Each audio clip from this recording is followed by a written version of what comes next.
අදාළව සිය අවසන් තරගයට මුහුණ දුන් අතර එම තරගයේදී අනපේක්ෂිත පරාජයකට මුහුණ දීමට සිදු වුණා. තරගයේ පළමුව පන්දුවට පහර දුන් ශ්‍රී ලංකා කණ්ඩායම පන්දුවර 20 අවසානයේදී කඩුළු 7ක් දැවි ලකුණු 178ක් රැස් කළා. පැතුම් නිසංක පන්දු 41ක් තුරදී ලකුණු 62ක් රැස් කළා. හතරේ පාර 8ක් කොහුගේ ඉනිමට ඇතුළත්. කුසල් පෙරේරා පන්දු 14කදී ලකුණු 22ක් රැස් කළා. හතරේ පාර 4ක් කොහුගේ ඉනිමට ඇතුළත්. වේගවත් ඉනිමක් ක්‍රීඩා කළ පවන් රත්නායක පන්දු 25කදී ලකුණු 44ක් රැස් කළා. හතරේ පාර 3ක් සහ හයේ පහර 2ක් කොහුගේ ඉනිමට ඇතුළත්. වෙල්ලාලගේ අවසන් මොහොතේදී පන්දු 8කදී නොදවී ලකුණු 15ක් රැස් කළා. හතරේ පාර 3ක් කොහුගේ ඉනිමට ඇතුළත්. පන්දු යෙවීමේදී ක්‍රේමර් පන්දුවර 4කදී ලකුණු 27ට කඩුළු 2යි. කෙසේ වෙතත් පිළිතුරු ඉනිම ක්‍රීඩා කළ සිම්බාබ්වේ කණ්ඩායම පන්දුවර 19යි පන්දු 3ක් අවසානයේදී කඩුළු 4ක් පමණක් දැවී ජයග්‍රහී ඉලක්කය පසු කළා. මරුමානී පන්දු 26කදී ලකුණු 34යි. රයිම්බර්ල් පන්දු 12කදී ලකුණු 23යි. නායක සිකන්දර් ආසා පන්දු 26කදී ලකුණු 45යි. හතරේ පාර 2ක් සහ හයේ පහර 4ක් ඔහුගේ ඉනිමට ඇතුළත්. බ්‍රයන් බෙනෙට් පන්දු 48කදී නොදවී ලකුණු 63ක් රැස් කළා. හතරේ පාර 8ක් ඔහුගේ ඉනිමට ඇතුළත්. මේ අනුව තරගයේ අනතුරුව දෙපිලේ නායකයන් සහ කුසල් මෙන්ඩිස් අදහස් පළ කළා. අපි අපේ දැක්ම ඉදිරියට තබා ගන්නවා. මම වර්තමානයේ දෙස ඇස් යොමු කරනවා නම් කිසිවෙකු අපට අවස්ථාවක් ලබා දුන්නේ යයි මම සිතන්නේ නැහැ. සමගිය හදවත් දිනා ගැනීමට සහ ගෞරවය දිනා ගැනීමට එය හොඳ තනතුරක්. අපි කාසිය වාසිය පෙරදුණු විට මං අපේ ක්‍රීඩකයන්ට කිව්වේ අපි ඇත්තම හොඳින් ක්‍රීඩා කරනවා නම් කාසිය වාසිය වැදගත් නැහැ කියලා. මං පන්දු යවන විට තේරුම් ගත් දෙයක් තමා දගපන්දු යවන්නන් හට මෙම තනතිරුවේ ලොකු වාසියක් නොමැති බව. මේ නිසා අපට පිතිකරුවන් ලෙස ශ්‍රී ලංකා පන්දු යවන්නන් පීඩනයට ලක් කළ හැකි බව වැටහුණා.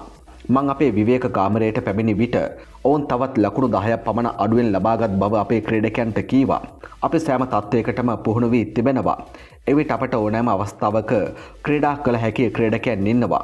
අපි සියලු භූමිකාවන් පැහැදිලි කර ඇති අතර ඒ නිසා අපේ විවේක කාමරය තුළ විශ්වාසය දැකිය හැක. පළමු පන්දු වටෙන් පසු මට ලකුණු 4-5 පමණක් ලැබුණා. නමුත් මං පන්දුව හොඳින් දොටුවා. මං හොඳින් කාලය ගත කළහොත් මට ලොකු ඉනිමක් දක්වා යන්න පුළුවන්. අපි ලකුණු ලබාගත් වේගය අනුව එක් අවස්ථාවක ලකුණු 20ක ඕවරයක් අවශ්‍ය වුණා. අපට ඉක්මනින් තරගය අවසන් කිරීමට අවශ්‍ය වුණා. මම හොඳින් බැට් කළ බව බෙනෙට් දිගින් දිගටම පැවසුවා. මං ඔහුට කිව්වා මගේ මන්දගාමී ආරම්භය සමගින් මං අසාර්ථකයි කියලා සහ ඔහුට තවත් රැඳී ඉන්න කියලා. ඔහුට ගෞරවය ලැබිය යුතුයි. ඔහු සෑම තරගයකදීම එක දිගට හොඳින් ක්‍රීඩා කරනවා. අපි අපේ ක්‍රීඩාව කරගෙන ගිය ආකාරය ගැන මං ඇත්තෙම සතුටු වනවා. අපි මෙතෙක් තරගාවලියේ පරාජය වී නැහැ. නමුත් මට ඒ එක් තරගයක් පමණයි. යනුවෙන් සිකන්දර් ආසාසිය අදහස් පළ කළා. ශ්‍රී ලංකා කණ්ඩායමේ පිතිකරණය සම්බන්ධයෙන් දසුම් මෙලෙස අදහස් පළ කළා. අපට ඉතාමත්ම හොඳ ආරම්භයක් ලැබුණා. අපි ලැබූ ලකුණු සංඛ්‍යාව ආරක්ෂා කිරීමට ප්‍රමාණවත්. අපට මීට වඩා හොඳින් ක්‍රීඩා කළ හැකිව තිබුණා. අපි සමහර තැන්වලදී හොඳින් කළේ නැහැ. මෙම තනතිරුවේ එය හොඳ ලකුණු ගානක්.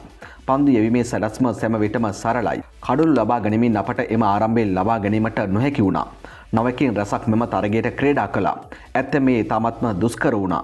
නමුත් නිදහසට කරුණක් නැහැ. අපට මීට වඩා හොඳින් ක්‍රීඩා කළ හැකිව තිබුණා. සෑම තරගයකදීම අපි රට වෙනුවෙන් ඉතාමත්ම හොඳින් ක්‍රීඩා කළ යුතුයි. අපි චමීරට විවේකයක් ලබා දුන්නා. නමුත් අපි වඩා හොඳින් ක්‍රීඩා කළ යුතුයි. අපි පිටියේ වඩාත්ම විශ්වාසයෙන් සිටිය යුතුයි. අද අපට අඩුපාඩුව ඒ බව හැඟුණා. ඊළඟ වතාවේ අපි වඩා හොඳ ආකල්පයකින් පැමිණෙනු ඇතැයි බලාපොරොත්තු වෙන්න පුළුවන්. යනුවෙන් ශ්‍රී ලංකා නායක දසුන් සානක සිය අදහස් පළ කළා. මම මේ තරගාවලියට එමට පෙරම විශ්වාස කරපු දෙයක් තමයි අපට මේ ලෝක කුසලානේ සෙමි ෆයිනල් එකට ෆයිනල් එකට එන්න පුළුවන් කියන එක. අපි කලින් තරග තුනක් ඉතාමත්ම හොඳින් ක්‍රීඩා කරලා දින්නා. විශේෂයෙන්ම ඕස්ට්‍රේලියානු තරගය. අපේ පිතිකරුවන් අදත් හොඳින් ලකුණු අතර සිටියා. අපේ පන්දු යවන්නන්ට පුළුවන් නම් ප්‍රතිවාදී කණ්ඩායම ලකුණු 180කට වගේ තියාගන්න අපට පුළුවන් ඒක හඹා ගොස් ජය ගන්න. අපට හොඳ තුන් ඉරියව් ක්‍රීඩකයන් දෙන්නෙක් ඉන්නවා. එයාලා දක්ෂතා අතරට පැමිණෙමින් ඉන්නේ. මට ලොකු විශ්වාසයක් තියෙනවා අපට සෙමි ෆයිනල් එකක් ක්‍රීඩා කරන්න පුළුවන් වෙයි කියලා. අපට තිබ්බ හොඳම ඔප්ෂන් එක තමා තීක්ෂණ සාමාන්‍යයෙන් මේ වගේ අවස්ථාවන් වල හොඳට පන්දු යවලා තියෙනවා. අද ඒක යට කරන්න බැරි වුණා.